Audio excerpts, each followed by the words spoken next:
So now that we've gone through how to create space and style with reverb, let's look at a few specific instruments and see what's done with those. So let's start with the vocals. Now, lead vocals have a few trends. Different reverb settings that you see done pretty frequently or you see not done pretty frequently. So let's dive right in and kind of find out what we can look for and what we can avoid to get some of those classic vocal sounds. So I'm starting right now with a mix that's kind of half mixed, but my lead vocal has no reverb on it. It's pretty dry and it's kind of sticking out. Let's see what it sounds like. This is the final place. This is the big escape. Down through the valley line, deep in the darkest skies. I want to know my name. I want to see my face. There's gonna be a change, yeah. There's gonna be a change. Through dawn and dusk we'll break from ourselves uncaged. You know, kind of boring, kind of dull. Feels like it's just been tacked on top. So let's talk about what you need to avoid with vocal reverb. The main two things are long decay times and short pre-delays. Both of these, especially when they're combined, tend to make the vocal swim in the mix. It makes it kind of difficult to hear exactly what the vocalist is actually saying. You know, if you're ever really struggling to make out any lyrics in a song, and there's a lot of vocal reverb on it, it's probably because of these two things. Not much in the way of pre-delay and a really long decay time. So let's check out what that sounds like. I've got a reverb right here that's just sort of your typical concert hall. You know, got a pretty decently long decay time, you know, average settings, not much in the way of pre-delay. So I'm gonna hit play. You're gonna see what it sounds like. You're gonna really struggle to hear any intelligibility in the vocals. And then I'm gonna back off the decay and add some of that early pre-delay. And suddenly you're gonna start to be able to hear the vocalist clearly. This is the final place. This is the big escape. Down through the valley line, deep in the darkest skies. I want to know my name. I want to see my face. There's gonna be a change, yeah. There's gonna be a change. Through dawn and dusk we'll break from ourselves uncaged. Now, obviously the reverb is really loud here, way louder than it ever would be in the mix. But I think you can kind of hear what I'm talking about. As I started to add more pre-delay, as I started to come back on the decay time, I started being able to actually hear the lyrics. So these are the two things, again, you want to avoid. The pre-delay, especially, you know, that's how we understand auditorily how close something is. So if I have a larger pre-delay, something feels closer to me as the listener. If I have a really short pre-delay, something sounds like it's at the absolute back end of the room. If you've got lead vocals, you probably don't want that to be happening anyway. So with that said, what should you be doing with vocal reverb? Well, obviously the possibilities are endless. I'm not necessarily going to say you got to do thing 1, 2, 3, and 4, or else it's not a vocal reverb. Whatever sounds best in your mix is going to be the best choice. But there's a few things that I at least want to point out. So first of all, you want to ask yourself, am I looking for bounce or am I looking for connection? So vocals are often very, very dry. They're not particularly connected instruments unless they want to be, right? I can sing a line like this with a lot of connection, or I can sing a line like this with no connection. So oftentimes you'll see reverb kind of filling in the gap in a particular song that has maybe not so much connection. Maybe it's a little bit more staccato. But if I have a lot of connection in between my words, like I did with that first example, you know, I might want a little bit of bounce. I want a little bit more just, you know, pep to my step so that it doesn't feel quite so elongated and flowy. The answer to that question is going to help you to determine what kind of decay time you're looking for. So if you're wanting more bounce, you want a shorter decay time. But if you're wanting more connection, you're wanting a longer decay time. So let's try both of them out with this particular song. If I turn this off, I just mute it. Let's first off just sit and listen, close our eyes, and think, does this need connection or does this need bounce? This is the final place. This is the big escape.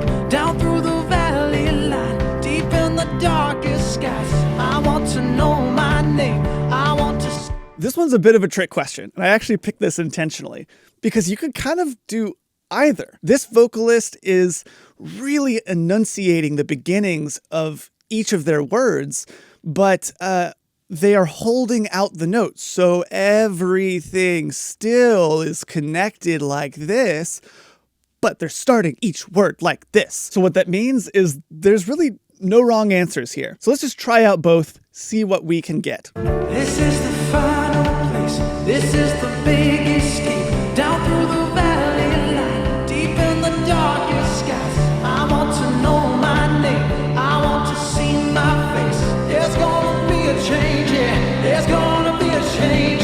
Through dawn and dusk we'll break from ourselves uncaged. This is the final place. This is the big escape. Down through the valley line, deep in the darkest skies. I want to know my name. I want to... So to me, I feel like I'm getting a lot more out of that bouncy style. It's giving me kind of some energy back into the vocals that I might have lost because the rest of the mix has a good reverb foundation around it and my lead vocals don't. So I'm probably going to stick with that for now. So another important thing to bring up with vocal reverb, if you remember, closer sounds sound brighter. Closer instruments are brighter because they lose less top-end energy because they don't have to travel as far to the ears. If something's far away from the listener, it's going to sound a little bit darker like this. Now what that means is that you can usually get away with using brighter reverbs on your vocal. Sometimes you can't really get away with that with other instruments. That said, if you do that, you really want to make sure that you are putting a de-esser before your reverb, because any sibilance that happens with your vocalist is going to get multiplied by 1,000 with your reverb. For whatever reason, bright reverbs just do not play nicely with sibilance. And you can even hear it in this. Every single time there's an S or a T or a B or anything like that, it just explodes with sound. This is the final place. This is the big escape. Get that? This is the big escape. And that just lasts for way, way too long. So if I wanted to brighten this reverb up, and I really think I do, I'm going to have to go in and add a de-esser. So I'm just going to go in here and add one. And we're not going to go over the best way to set up a de-esser in this course. There's a million YouTube videos that'll teach you way better than I will. So just understand, the settings that you use are going to be the same that you would use to put a de-esser on your vocal. But usually you're a bit more aggressive with how much is taken out, how much S is turned down. Because, if you get really aggressive, it's only going to affect the reverb. It's not going to affect any of the dry sound. So the listener's not really going to be able to hear it. Great, so now I've set up my de-esser. I'm getting probably somewhere between 6 and 10 dBs of compression, which is perfect. And you're really going to be able to tell that's going to be way too much for a regular vocal, but it's not going to be too much for my reverb.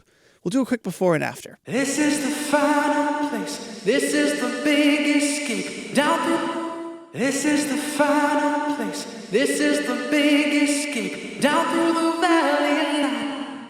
Awesome. So now if I want to, I can go in here and make my reverb brighter. So let's get out of this. I'm going to go in here. I'm going to get rid of a lot of my damping. I'm imagining this in a pretty empty hall, which I'm totally cool with. Or honestly, now that I'm thinking about it, I am actually going to add a little bit of damping so that it sounds like there's people here. But I'm going to go into my EQ in here, and I'm going to get rid of this, and I'm going to give a little bit of a top end boost. So I want to make the top end louder, but I'm also going to make it shorter, which is going to really help us out with this. This is the final place. This is the big escape. Down through the valley line, deep in the darkest skies. I want to know my name. I want to see my face. There's gonna be a change, yeah. So, it might be a little bit too bright for the context of the mix. I'd have to actually turn the volume down a little bit to see, but you get the idea. Because I have gone in here and I've added some de-essers, I've been able to, even though I've added some damping here, literally go in and boost the top end in my reverb without causing any significant damage. But if I was to do that without a de-esser, I'd probably cause just havoc in my vocal. Let's actually turn this down and mix it in and see what it sounds like. This is the final place. This is the big escape. down through the valley line, deep in the darkest skies. I want to know my name, I want to see my face. There's gonna be a change, yeah, there's gonna be a change. Awesome.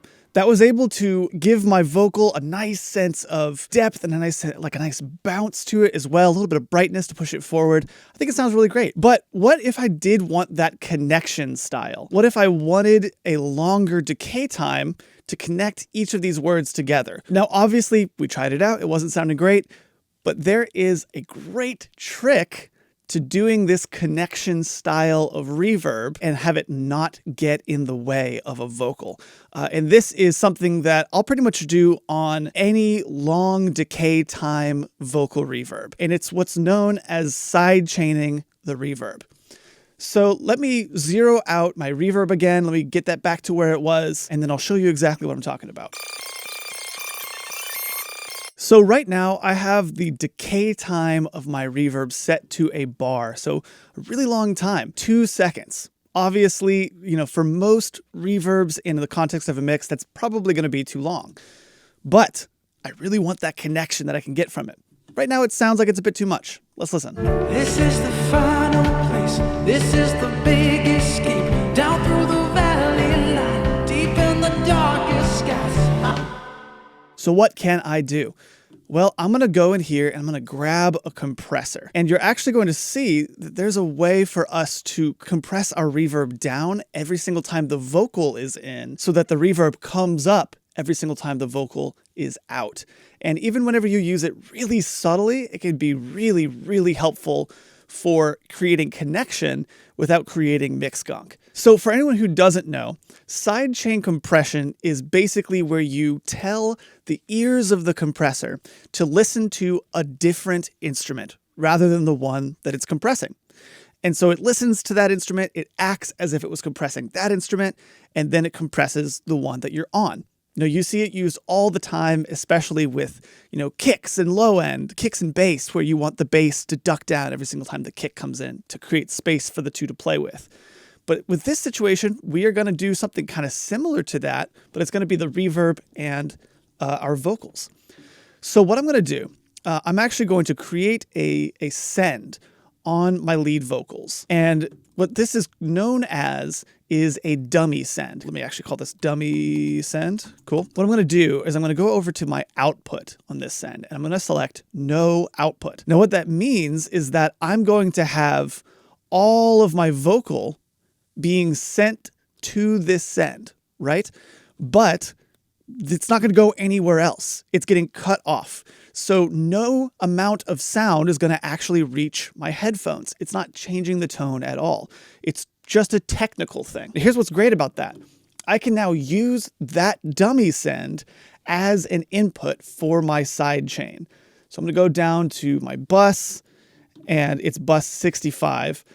And so whenever I hit play, I'm going to start to see compression on this compressor that has nothing to do with my reverb and everything to do with my original vocal. This is the final place, this is the big escape, down through the valley line, deep in the darkest skies. I want to know my name, I want to see my face. There's gonna be a change, yeah, there's gonna be a change. You can kind of hear how it's coming up every single time the vocal stops singing. It's something that's really, really helpful, especially when you put it back in context of the mix. So as far as setting this up goes, what I'm going to do is I'm going to have a pretty good ratio. I'm going to have a very fast attack. I'm not worried about squishing any transients because I'm not compressing the original vocal. So really, really quick attack. I'm going to have a release that is in time with the music if I can get it there. So we're going to bring up our delay time calculator again. This is going to help it to sound pretty musical. So I'm going to go in here. I'm going to type in my BPM, which is 113. So let's try, maybe a quarter note. So that is 530 milliseconds. I'll just type that in. Okay, so let's see what this sounds like before and after. This is the final place, this is the big escape, down through the valley line, deep in the darkest skies. I want to know my name, I want to see my There's gonna be a change, yeah. There's gonna be a change. You see how it gets pushed out of the way really nicely, but it comes back up whenever the vocal isn't actively there. It's creating that connection. It's filling up that space. So now let's listen to it before and after in context of the whole mix. This is the final place. This is the big escape. Down through the valley line, deep in the darkest skies. I want to know my name. I want to see my face. There's gonna be a change, yeah. There's gonna be a change. It handles it. It smushes it down every single time it could possibly be too much. So if I was to go in here and actually mix it into where it sounds good, this would make all the difference in the world as far as keeping it from creating any kind of mix gunk. This is the final place. This is the big escape. Down through the valley line, deep in the darkest skies. I want to know my name. I want to see my face. There's gonna be a change, yeah. There's gonna be a change. This is the final place. This is the big escape. Down through the valley line, deep in the darkest skies. I want to know my name. I want to see my face. There's gonna be a change, yeah. There's gonna be a change. Great, so we've added a reverb that sounds really cool. It's filled up the space nicely. There's still one thing on the lead vocal that's really bothering me, and it's the fact that there's this weird gap that happens about halfway through this chorus. Let's listen. Yeah, there's gonna be a change. Through dawn and dusk we'll break from ourselves uncaged. Through dawn and dusk we'll break. You know, it's kind of just empty. There's not really any melody that takes over there. It's just empty space. So what can we do to fill that space, to give the listener something to latch on to? Well, this is where throws come in handy. We've talked about reverb and delay throws earlier on in this course, how basically they are different things where we will automate up the send level to a reverb or a delay, and it will just reverberate that one word that we automated up on. So I'm just going to go in here. I'm going to grab a new send. Doesn't matter what bus I pick. And I'm going to grab actually a tape delay. Now, a lot of DAWs come stock with one of these. I know Logic does. Down here at the bottom. Tape delays are classic for delay throws. They just have that sound that you're looking for. Usually tape has a much darker sound. It kind of evolves over time, whereas digital delay tends to kind of stay the same tone. It tends to be a little bit brighter. So this is really what I'm going to go for here. So I'm going to stick with a quarter note. I think that's exactly what I'm going to want. I'm going to cut back a bit on the high cut and the low cut, because I'm wanting something, again, really covered. This stuff down here doesn't really matter. And I'm going to want pretty long feedback in my wet to be all the way up, because I want it to be able to, be heard, but I want to be able to use my volume fader as a way to turn the volume down. So let's listen to it by itself. I'm just going to put all my gain in here, and it's going to be way too much, but that's okay. There's gonna be a change, yeah. There's gonna be a change. Through dawn and dusk we'll break from ourselves uncaged. Obviously way too much. We really don't want it to be all over that vocal. So here's what I'm going to do. I'm going to turn my gain on my send all the way back down. And I'm going to open up my automation lane, and I'm going to grab the third send as my my selected automation. So in Logic, that means I'm just going to go down to main, and I'm going to select aux 54, which is the throw. Let me actually rename that to throw. Great. So now that I have that, what I'm going to do is I'm actually just going to focus in on the final word, and I'm just going to grab that one word and turn that up. And again, this is not automating the level of the delay, it's automating the level of the send gain. If I automated the volume of the delay, then whenever I wanted to have just this final word be delayed, the last phrase would be delayed, the whole thing, and I don't really want that. So let's listen and see if I got the amount of the word that I wanted. From ourselves uncaged.